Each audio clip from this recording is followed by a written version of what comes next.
नमस्कार दोस्तों, आप सभी का अर्थ डिफेंस पर स्वागत है। हम अपना चैप्टर सेट्स कंप्लीट कर रहे हैं। उन्हीं में हमने कल पिछली क्लासों में कहीं ना कहीं सेट के रिप्रेजेंटेशन और टाइप्स ऑफ सेट की बात की।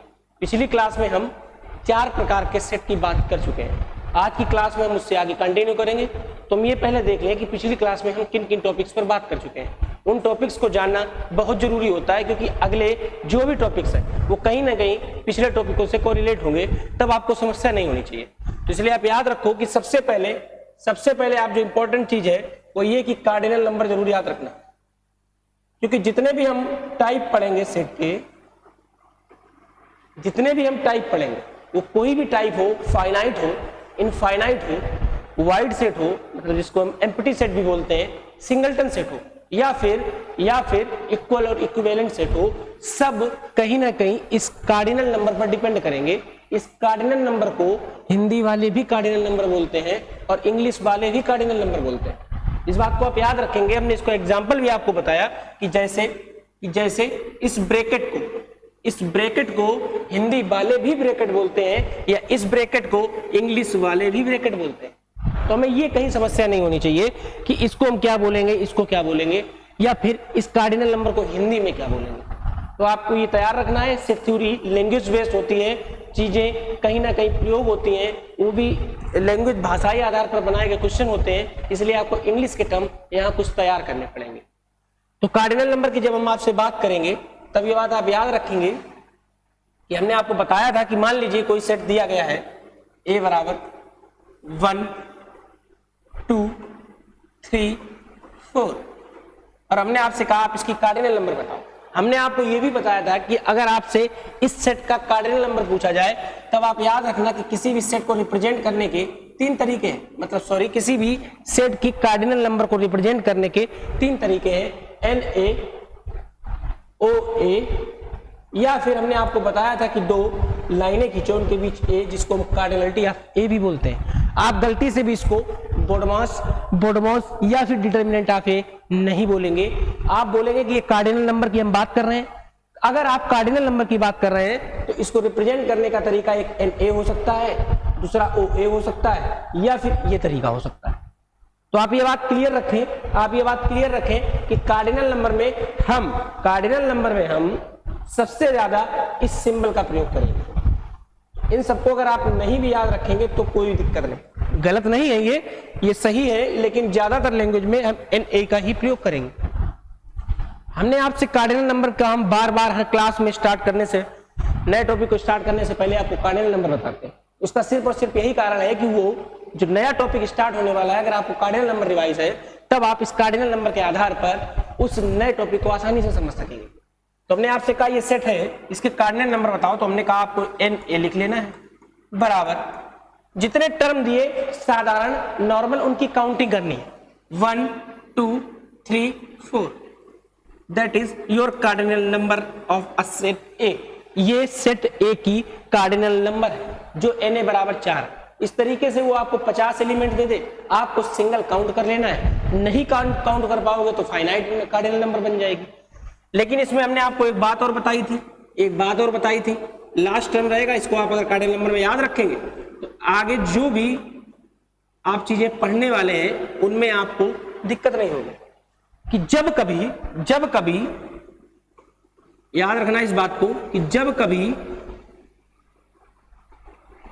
सेट में रिपीटेशन हो, क्या हो, सेट में रिपीटेशन हो, याद रखना इस बात को। इसको आप ज्यादा अच्छी तरीके से लिखना चाहते हैं तो आप लिख सकते हैं, हम बार बता भी चुके हैं कि जब कभी सेट के एलिमेंट्स में रिपीटेशन हो, सेट के एलिमेंट रिपीट हो, तब आप जो एलिमेंट रिपीट हुए हैं उनको एक ही बार काउंट करेंगे।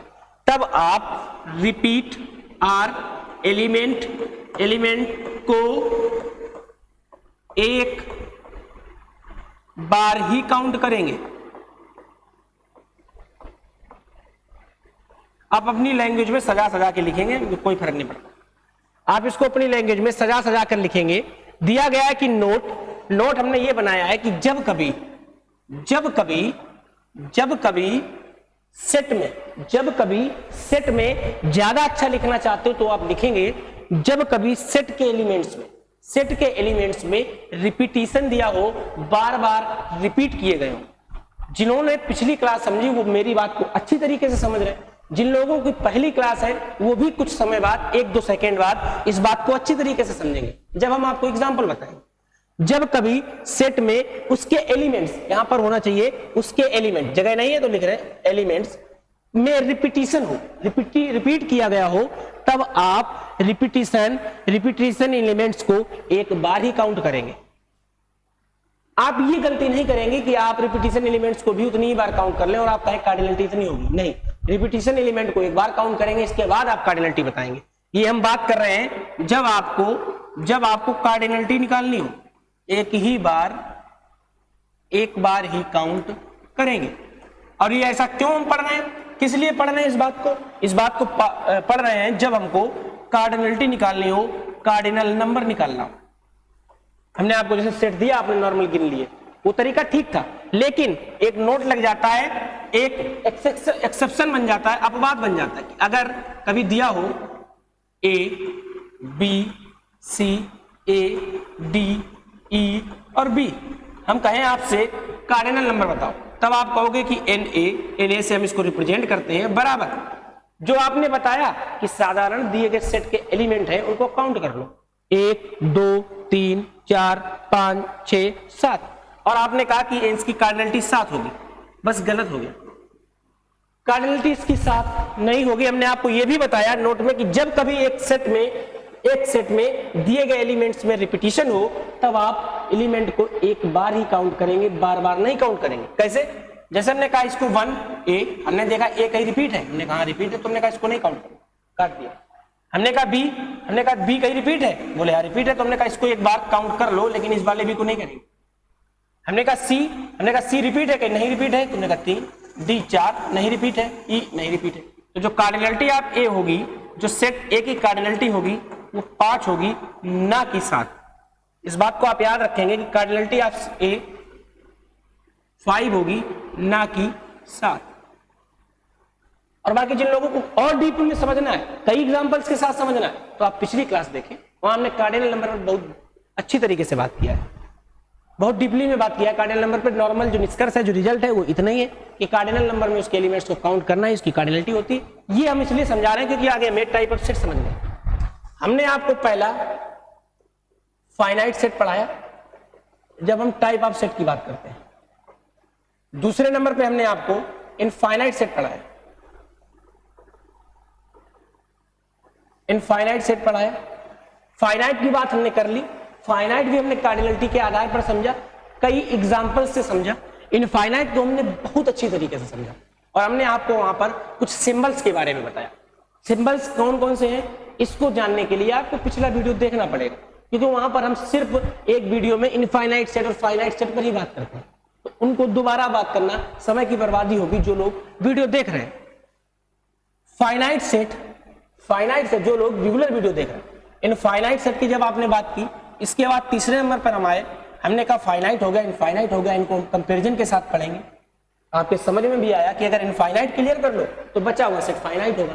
लेकिन इसमें कुछ चीजें फिर अलग हमने सीखी और हमने आपको बताया नल सेट या फिर वाइड सेट या फिर एम्प्टी सेट। नल के भी बारे में हमने आपको बताया, वाइड के भी बारे में बताया, एम्प्टी के बारे में बताया। फाइनाइट सेट को हिंदी वाले याद रखेंगे परिमित समुच्चय के नाम से हम जानते हैं।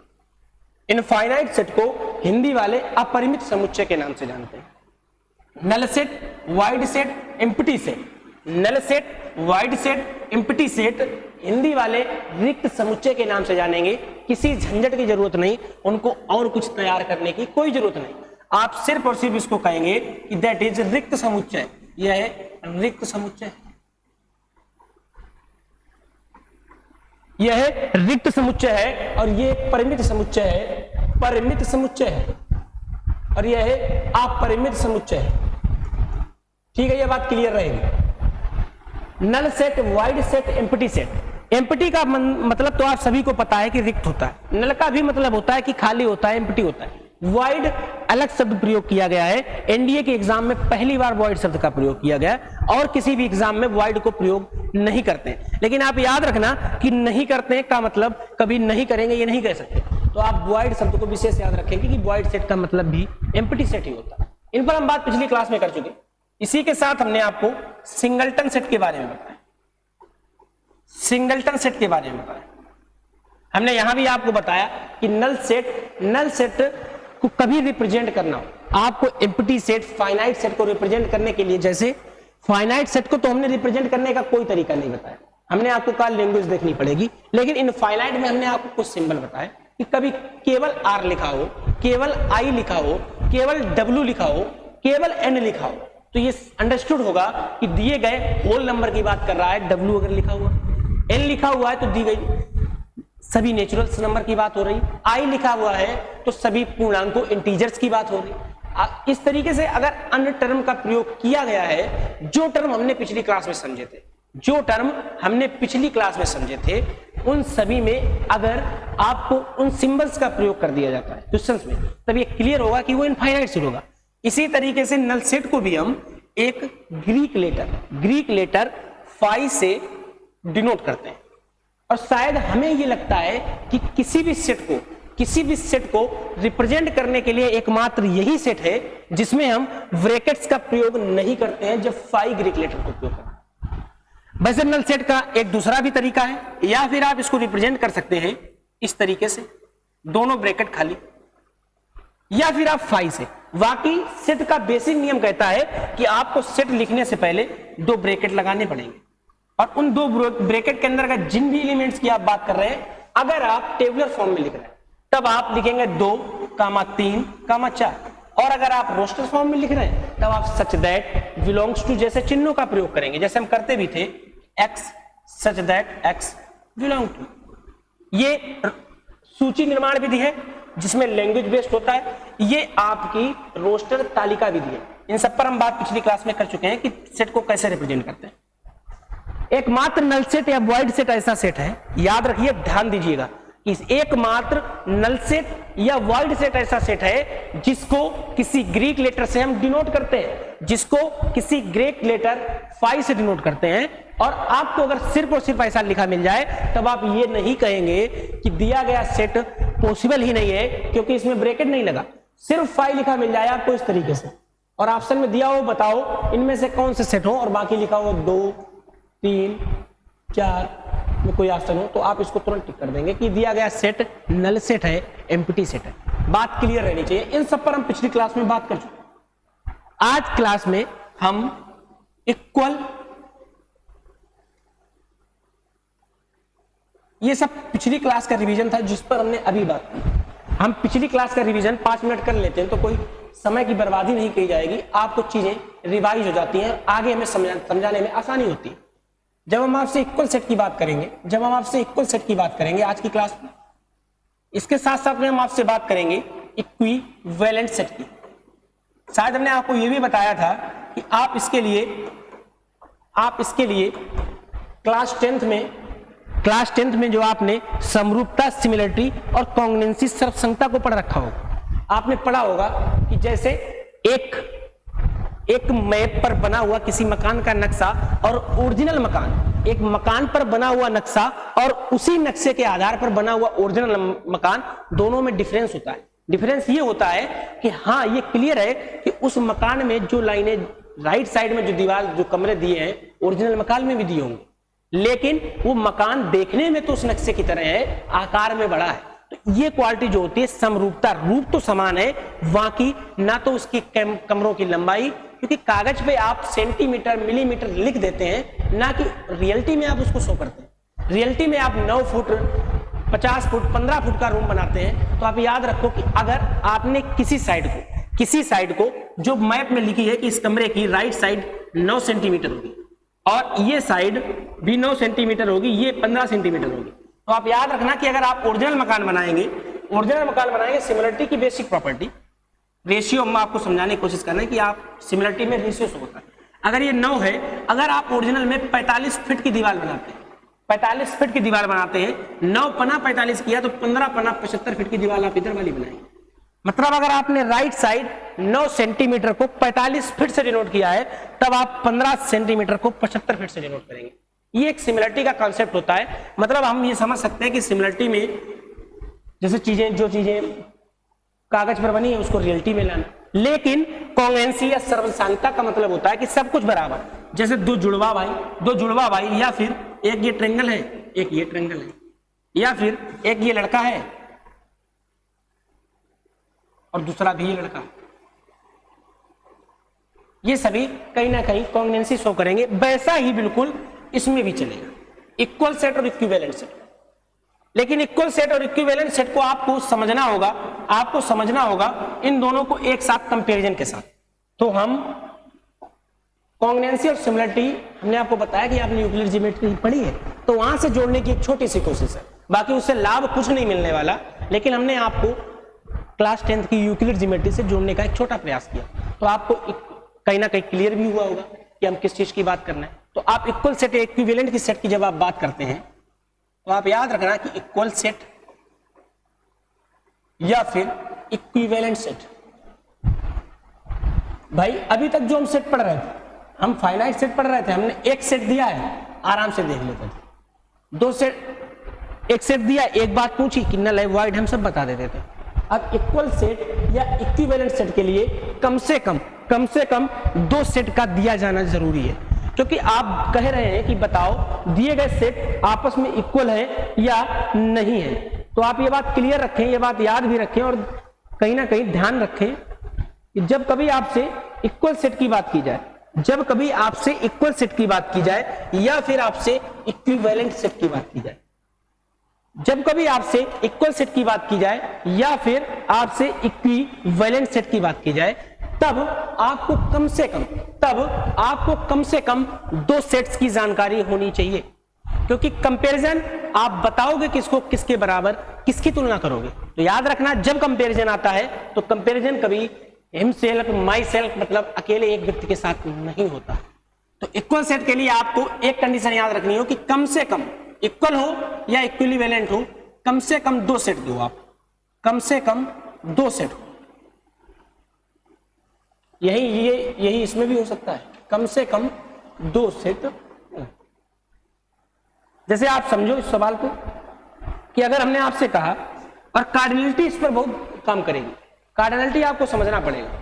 कार्डिनलिटी दोनों की बराबर होगी, मतलब इसकी भी कार्डिनलिटी, n इक्वल वाले की भी कार्डिनलिटी और n इक्विवेलेंट की कार्डिनलिटी हर समय बराबर होगी। इन दोनों की कार्डिनलिटी हर समय बराबर रहेगी। एलिमेंट दिखने में कैसे हैं, इनमें डिफरेंस आएगा। कैसे आप समझो पहले बात। अगर हमने आपसे कहा कि a बराबर 1 2, ठीक है, हमने आपसे कहा कि a बराबर 1 और 2, और वहीं दूसरा सेट हमने आपको एक b दे दिया, और हमने आपसे कहा कि x² - 3x + 2 बराबर 0। वहीं पर इधर साइड हमने एक सेट आपको दिया कि a बराबर, यहां आप c और d लिख लो, हमने यहां आपको दिया c बराबर 3 5 और 6, और एक सेट हमने आपको d बराबर दिया 7 8 9। ये दो एग्जाम्पल थे। हमने आपसे कहा कि a b c और d, a b c और d में आप क्लियर करें कि कौन कौन से सेट आपस में इक्वल सेट का रिलेशन देंगे, कौन कौन से सेट आपस में इक्विवेलेंट का रिलेशन देंगे। वैसे हमने लिख दिया है पहले से, तो आप क्लियर भी कर लेंगे। तो आप देखेंगे कि हमने बताया किसी भी सेट के टाइप को डिसाइड करने के लिए, ध्यान देना इस बात पर कि किसी भी सेट को टाइप को डिसाइड करने के लिए हमें उसकी कार्डिनलिटी पता होनी चाहिए। हम बार बार कह रहे हैं कि कार्डिनलिटी को हम a से शो करेंगे, na से। हमने इसमें देखा कि इसकी कार्डिनलिटी कितनी है, तो हमने कहा na बराबर 2। हमने कहा इसकी कार्डिनलिटी, हमने कहा भैया तब तक इसकी कार्डिनलिटी आप नहीं निकाल सकते जब तक आप इसको एलिमेंट्स में कन्वर्ट ना कर लें। तो हमने कहा लैंग्वेज है, इसको हम देखते हैं, इसको सॉल्व करें। तो हमने देखा कि x² माइनस 3x प्लस 2 बराबर 0। जब हमने इसको सॉल्व किया तो हमने कहा एक्स स्क्वायर, आप शायद क्वाड्रेटिक और लीनियर इक्वेशन सॉल्व करना आता होगा, माइनस एक्स प्लस 2 बराबर 0। यहाँ से x कॉमन लिया, यहाँ बचा x माइनस 2, माइनस 1 कॉमन लिया, x माइनस 2 बराबर 0। इसके ऐसे गुणनखंड करते हैं कि इनका सम ये बने और मल्टीप्लाई ये बने, इनका मल्टीप्लाई बीच में हो, इनका सम इस बीच में हो। ये बात क्लियर रखना, आप नहीं आता तो आप बताना, लीनियर इक्वेशन कभी अलग से डिस्कशन हो जाएगा। x minus 2 into x minus 1, आपने जब इसको सॉल्व करेंगे तो हमें पता है कि अगर x माइनस 2 और x माइनस 1 दोनों का मल्टीप्लाई 0 है, जब अगर कभी आपको दे दिया जाए कि a गुणे, तो ये क्लियर हो जाती है कि a भी 0 और b भी 0 होगा। इसी तरीके से इसमें हम कंपैरिजन करेंगे तो हम देखेंगे कि x माइनस 2 भी 0 होगा तो 2 होगा। वहीं जब हम दूसरे में देखेंगे तो हम कहेंगे x माइनस 1 बराबर 0 होगा तो x बराबर भी 1 होगा। शायद ये बात क्लियर होगी आपको कि x माइनस 2 बराबर 0 होगा तो x बराबर 2 होगा, x माइनस 1 बराबर 0 होगा तो x बराबर 1 होगा। क्लियर है? ये क्लियर है। अगर आपको निकल आए, दो एलिमेंट निकले, एक 2 और दूसरा 1, तो यहीं पर हम रख देंगे कि हम इसको टेबुलर फॉर्म में इस तरीके से लिख सकते हैं, 2, 1। हमने इसको देखा, हमने कहा भाई इसकी कार्डिनलिटी 2 है, इसकी भी कार्डिनलिटी 2, Na बराबर 2, Nb बराबर Nb बराबर 2। हम इधर आए, हमने कहा इसकी कार्डिनलिटी Nc बराबर 3 है, वही सरल तरीका 1 2 3। हमने कहा इसकी कार्डिनलिटी Nc बराबर 3 है। अब आप देखें इसको अलग पेज में एक अच्छे तरीके से लिख लो, a बराबर 1, 2, b बराबर b। जब हमने सॉल्व किया x square minus 3x plus 2 को, तो रिजल्ट में दो एलिमेंट निकले 1, 2। वहीं c बराबर हमें दिया था, c बराबर हमें दिया था 3, 5, 6, 3, 5 और 6, और d बराबर दिया था 7, 8 और 9। इक्वल इक्विवेलेंट को आसानी से आप समझें, आज की क्लास में इक्वल इक्विवेलेंट बिल्कुल क्लियर रहना चाहिए, इस पे कोई डाउट नहीं बनना चाहिए। तो इक्वल सेट की बात जब हम a की बात करेंगे तो a बराबर 1, 2, b बराबर ये, c बराबर ये और d। हमने आपसे कहा आप बताओ इनमें कौन कौन से सेट इक्वल सेट होंगे, कौन से सेट इक्विवेलेंट सेट होंगे। तो आपने कहा कि हमने इसकी कार्डिनलिटी निकाली, इसकी कार्डिनलिटी 2 निकली, इसकी कार्डिनलिटी 2 निकली, इसकी भी कार्डिनलिटी 2 निकली, इसकी कार्डिनलिटी 3 निकली, इसकी कार्डिनलिटी 3 निकली। हमने आपसे ये कहा कि अगर इनकी कार्डिनलिटी सेम होती, अगर इनकी कार्डिनलिटी सेम होती तो ये इक्वल या इक्विवेलेंट दोनों की प्रॉपर्टी शो कर सकते थे। लेकिन अगर सिर्फ कार्डिनलिटी सेम होती, अगर सिर्फ कार्डिनलिटी सेम होती, बाकी एलिमेंट सेम ना होते, तो वो केवल इक्विवेलेंट सेट की प्रॉपर्टी शो करते। इस बात को भी हम लिख भी देंगे कि अगर, पहले आपको समझना है, अगर दिए गए दोनों सेट में केवल सिर्फ और सिर्फ कार्डिनलिटी सेम होती, उनकी कार्डिनल नंबर सेम होता, तब हमने आपको बताया कि अगर केवल कार्डिनल नंबर सेम है, केवल कार्डिनल नंबर सेम है, तो यह बात क्लियर है कि दोनों सेट इक्विवेलेंट का रिलेशन शो करेंगे। लेकिन अगर दोनों सेट में कार्डिनलिटी भी सेम है और दिखने वाले सिंबल भी सेम है, वो बात अलग है कि जिस तरीके से इसमें भाषा प्रयोग की गई थी, सॉल्व किया तो वही निकला जो ऊपर वाले एलिमेंट में था, तब ये इक्वल सेट होंगे। ये बात क्लियर है? तो हमने इसकी 2, इसकी 2, इसकी 3, इसकी 3। भैया ये तो क्लियर है कि इनकी कार्डिनलिटी इसके साथ बराबर नहीं, इसकी इसके साथ बराबर नहीं, तो हम इसको और इसको अलग अलग पढ़ेंगे। क्यों? क्योंकि ये 2, 2, ये 3, 3 कार्डिनलिटी ही नहीं सेम। अगर कार्डिनलिटी ही नहीं सेम तो ना आप इक्वल देख सकते, ना ही आप इक्वलिटी दे सकते। क्लियर रखना कि पहले कार्डिनलिटी चेक, कार्डिनलिटी सेम जिनकी आए उन्हीं को उठाना है।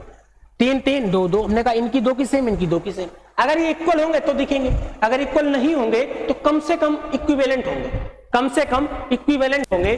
क्यों होंगे? बराबर नहीं होंगे तो लगभग बराबर होंगे। अगर ऐसा है क्योंकि कार्डिनलिटी इनकी सेम आ चुकी है, तो ये दोनों सेट ये क्लियर हो गया कि इक्विवेलेंट होंगे। इक्वल होंगे कि नहीं वो देखने पर पता चलेगा। हमने देखा कि a में 1, 2 है और इसका एक्सप्रेशन दिया था x square minus 3x plus 2, solve किया, ये आया, मतलब एलिमेंट भी दिखने में भी बराबर है। इसमें 1 का प्रयोग, इसमें 2 का प्रयोग। अगर कभी इसमें a और b का प्रयोग हो जाता तब हम कहते हैं कार्डिनलिटी बराबर है लेकिन एलिमेंट्स जो दिए गए वो बराबर नहीं है, और अगर ऐसा होता तो ये इक्विवेलेंट बनते, ना कि इक्वल। तो अब याद रखना आप, जो a और b है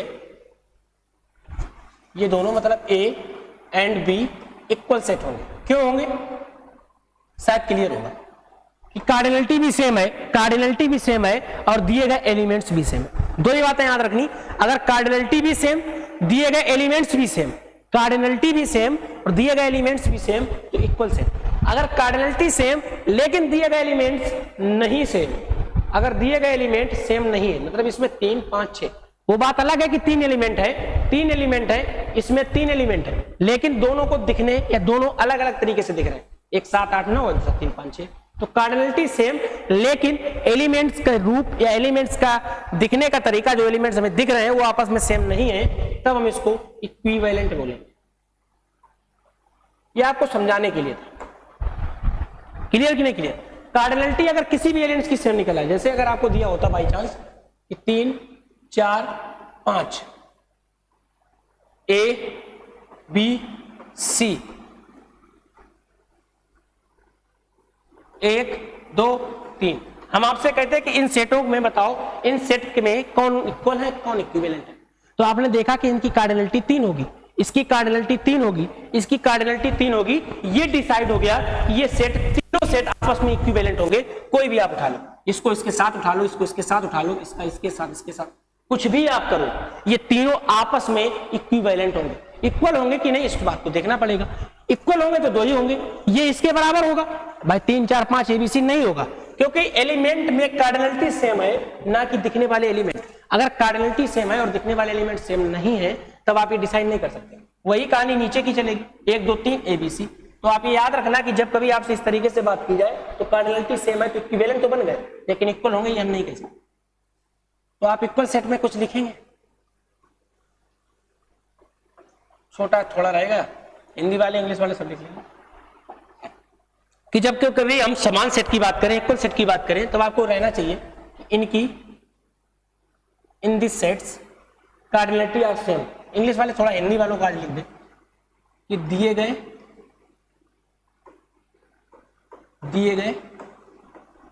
सेट्स में कार्डिनलिटी,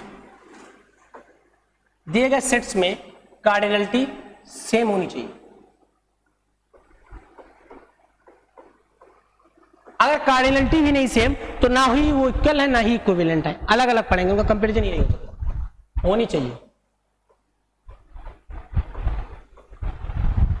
इसके साथ साथ में दूसरी बात ये हो जाती है कि दिए गए सेट में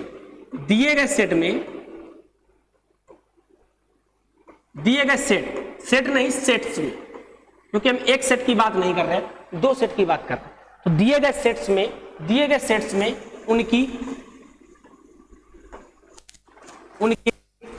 एलिमेंट्स एक जैसे ही होने चाहिए।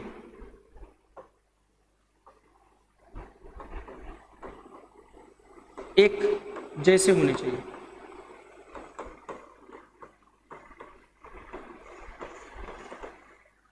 दिए गए सेट्स में कार्डिनलिटी सेम होनी चाहिए, उनकी कार्डिनलिटी सेम होगी कोई समस्या नहीं।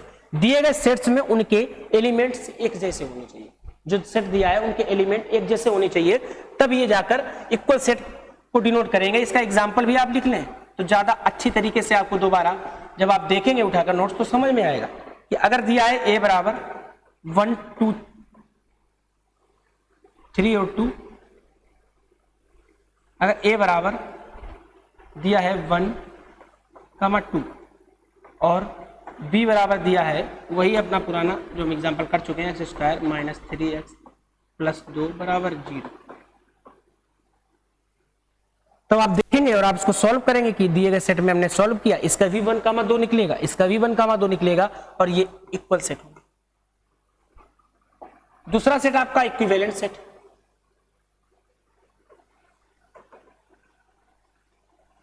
इक्विवेलेंट सेट्स कम से कम 2 सेट दिए हों, ये बात बेसिक याद रखना आपको कि 2 सेट के बीच ही इक्वल या इक्विवेलेंट की हम बात करेंगे।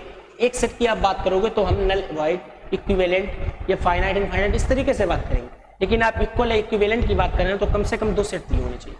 अगर 2 सेट दिए तभी हम इक्विवेलेंट या इक्वल की बात करेंगे। तो इसमें क्या चाहिए कि सिर्फ कार्डिनल नंबर कार्डिनल नंबर या कार्डिनलिटी, कार्डिनल नंबर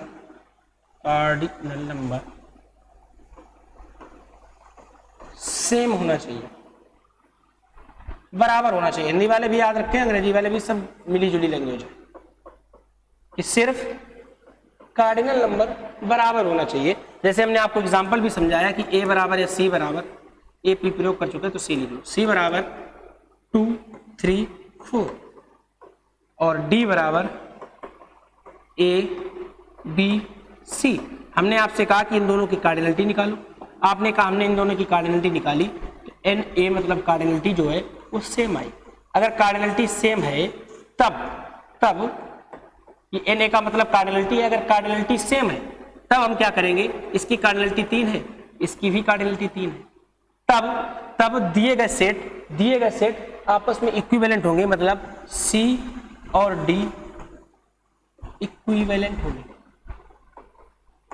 ठीक, क्लियर है, इक्विवेलेंट होंगे, इक्विवेलेंट भी क्लियर, इक्वल भी क्लियर। अब इसमें एक चीज आप याद रखें कि अगर कार्डिनल नंबर ही नहीं बराबर है, कार्डिनल नंबर ही दिए सेट्स के नहीं बराबर है, दिए गए सेट्स के नहीं बराबर है,